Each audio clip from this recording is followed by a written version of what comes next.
কী করছো বন্ধুরা? আমি জাস্ট বসে আছি আর অপেক্ষা করছি রেবালে কীভাবে আসবে, কী করবে। শুনে কিন্তু ভয়ও লাগছে। আবার সেই আমফানের কথা মনে করছি যে কী হবে না হবে। তোমাদের আজকে জলখাবার কি, ব্রেকফাস্টে কী বানিয়েছে? এখানে তো মেঘ ফেক করেনি, আমি ঘরদোর বন্ধ করে রেখেছি বলে একটা শ্যাডো শ্যাডো ব্যাপার লাগছে হয়তো, কিন্তু একদমই মেঘ টেঘ কিচ্ছু করেনি। আমি জলখাবারে কী খাচ্ছি সেটা দেখাই আর দেখি তোমাদের একটু লোভ দিই।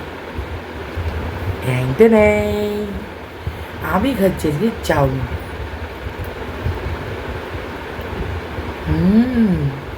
দারুণ হচ্ছে। আসলে চাউমিন টাউমিন বানানো হয় না, কারণ মা বাবা কেউই খায় না। তো আমার যে ছানাপোনাগুলোর সাথে দেখা করে দিয়েছিলাম, সেদিন লুডো খেলছিলাম, ওরা ভালোবাসে, ওদের তো যা করে দিই তাই ভালোবাসে। ওদের দৌলতে সেদিন কিছু চাউমিন বানিয়েছিলাম, তো ওদের কালকে দিয়েছি, আজকে আমি খাচ্ছি। আমার ব্যাপক লাগে চাউমিন, আর তার সাথে হচ্ছে মাস্ট চিলি সস। আমি শুধু শুধু চেটে চেটে খাই, ক্যান ইউ ইমাজিন? শুধু শুধু চেটে খাই, ব্যাপক লাগে। ফুল কথা বলে লাভ নেই। ঠিক আছে, তাহলে আমি চাউমিনটা শেষ করে নিই, খেয়ে নিই। তোমরা একটু ভালো করে দেখে নাও, বেশ লোভনীয় করে বানিয়েছি। তোমরাও তোমাদের ব্রেকফাস্টটা শেষ করে নাও, তারপর আমি ফিরে আসছি, আবার তোমাদের সাথে আড্ডা দিচ্ছি। হ্যালো ফ্রেন্ডস, দেখো আমার মাকে খাইয়ে দিচ্ছে গৌরী। মা, একটু হাই বলে দাও।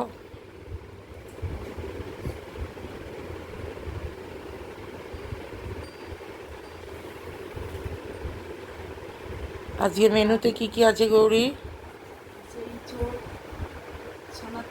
ইঁচড় আছে, উচ্ছে দিয়ে খাওয়া হয়ে গেছে। এটা হচ্ছে আলু পটল আর ছানা দিয়ে একটা তরকারি। আর ওই পাশে বসে আছে আমাদের পাস্তা রানি। মা, ভালো হয়েছে রান্না? খাওয়া যাচ্ছে?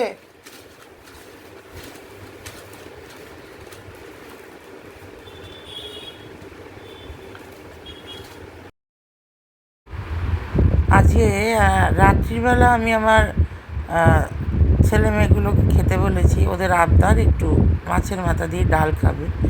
তা আমি মাছের মাথা দিয়ে ডালই করছি, খুব সহজ পদ্ধতিতে করছি। দেখো, পেঁয়াজ দিয়ে দিয়েছি, টমেটো দিয়ে দিয়েছি, একটু নুন হলুদ দেবো, আর একটু রসুন আগে আমি দিয়ে দিই, কারণ রসুনের গন্ধটা কাঁচা বেরোলে পরে সেটা প্রচণ্ড উগ্র লাগে, বাজে লাগে খেতে, তাই জন্য। এবার আমি অ্যাড করব হচ্ছে কি বলতো, নুন, কারণ নুনটা দিলে পেঁয়াজটা তাড়াতাড়ি সেদ্ধ হয়ে যাবে। আর হলুদ দেব। এই মাছের মাথা দিয়ে ডালটা আমার হাতের আমার স্টুডেন্টরা খেতে খুব ভালোবাসে, তাই একটু মুড়ো জড়ো হলেই আমি ওদেরকে ডেকে বলি, তোরা আয় খেয়ে যা। আর ওরা সোনাহানো মুখ করে সেটাই পাঁপড় ভাজা দিয়ে খেয়ে ফেলে। যদিও আজকে পাশে একটা মাছের রান্না রয়েছে, কিন্তু ওরা অল্পতেই সন্তুষ্ট। এইবার আমি কি করলাম বলো তো, চিনির বদলে একটু সুগার ফ্রি দিলাম, যেহেতু আমরা সবাই সুগারে রোগী।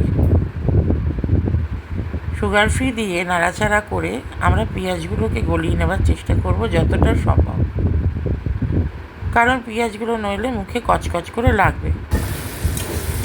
এবার তার মধ্যে আমরা আস্তে আস্তে একটু জিরে গুঁড়ো দেবো। মাছের মাথাটা দিয়ে দিলাম, তারপরে জিরে গুঁড়ো দিয়ে দিয়েছিলাম আগে, ওই গরম মশলা গুঁড়ো জিরে গুঁড়ো দিয়ে মাছের মাথাগুলো অ্যাড করে দিলাম। এবার এগুলোকে এই পেঁয়াজ রসুন টমেটোর সাথে আমরা মিক্সড করব, যাতে এর মধ্যেকার যে আঁশটে গন্ধগুলো আস্তে আস্তে চলে যায়। আমার মাছের মাথা একটা কারণেই একটু ভয় লাগে, সেটা হচ্ছে ওই গন্ধের জন্য।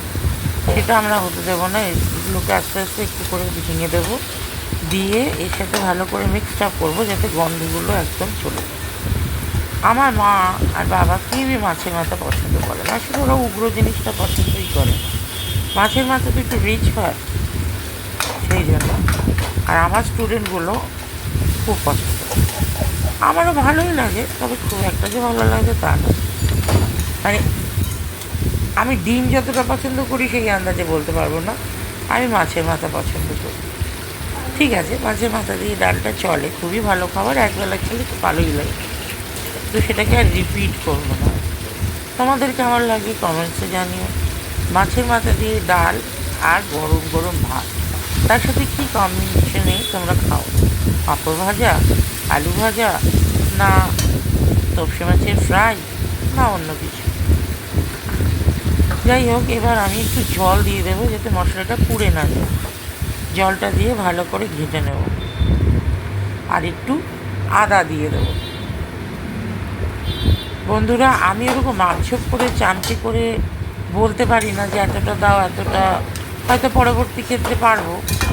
তোমরা একটু বুঝে নিও, অ্যাডজাস্ট করে নিও, আর তোমরা তো সবাই অল্প বিস্তর রান্না পারো।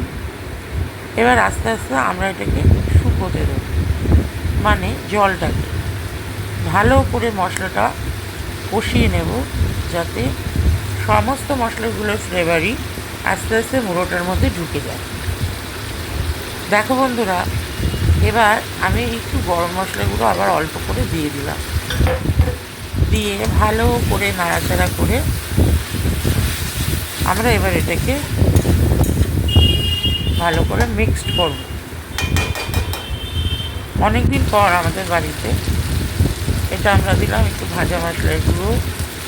এবার অনেক দিন পর জানো তো আমাদের বাড়িতে এই রান্নাটা হচ্ছে। আমি অতটা করি না, যেহেতু মা বাবা খায় না বলে, কিন্তু আমার স্টুডেন্টগুলোর জন্য একটু করতে ভালো লাগে, ওরা ভালোবাসে বলে করি। আচ্ছা, তোমরা আমাকে কমেন্টসে জানিয়ে তো তোমরা কীভাবে মাছের মাথা দিয়ে ডাল রাখো, কারণ বাঙালিদের এটা ফেভারিট খাবার, আমিও জানি। এবার দেখো, ডালটা আমরা আস্তে আস্তে করে ঢেলে দেবো। সব ডালটা আমার লাগবে না, ওই মুগ ডালটা বেশি করে সে যে কাজে করে, যে দিদি রান্না করে সেই দিদি, এতটা ডাল আমার লাগবে না। ব্যাস, এবার এই ডালটাকে আস্তে আস্তে ঘেটে নেব। দেখো, মিক্সড আপ করে নেব। এখন দেখতে এরম লাগছে তো, দেখবে পরে কী সুন্দর হয়ে যায়, আর খেতে অমৃত, বিশ্বাস করো। একটু বাড়িয়ে বলছি, আর একটু ঘন ঘনই রাখবো আমি ডালটা, ঘন ঘন রাখলে খেতে ভালো লাগে।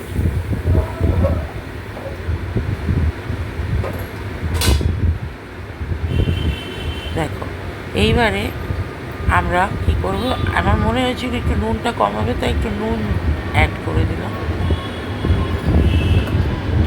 নুন অ্যাড করার পর আর একটু জল দিয়ে দিলাম, কারণ বড্ড বেশি ঘন লাগছিল। দিয়ে এবার আমরা এটাকে পুরোপুরি বসিয়ে দেবো। এটা ফুটে ফুটে আস্তে আস্তে হতে থাকবে। ব্যাস, আমার কাজ শেষ এখনকার মতো। এই দেখো এর ফিনিশিং কালার, কী অসম কালারটা এসছে বলো তো। টকবক টকবক টকবক টকবক করে ফুটছে, অসাধারণ একটা গন্ধ বেরোচ্ছে। ওপর থেকে হালকা করে পরে আমি একটু ঘি অ্যাড করে দেবো নামানোর পর, সেটা আর এখানে দেখালাম না, পরে আমরা নামানোর পরে ঘিটা অ্যাড করে দেবো। তোমরা চলে এসো, দারুণ হয়েছে, দারুণ দারুণ দারুণ হয়েছে। আমি একটু টেস্ট করেও দেখে নিয়েছি, আর অলরেডি আমার স্টুডেন্টরা এসে কড়া থেকে একটুখানি টেস্ট করে দেখেছে, ওদেরও দারুণ লেগেছে। আজকের মতো এখানেই থাক বন্ধুরা, কালকে আবার নতুনভাবে তোমাদের কাছে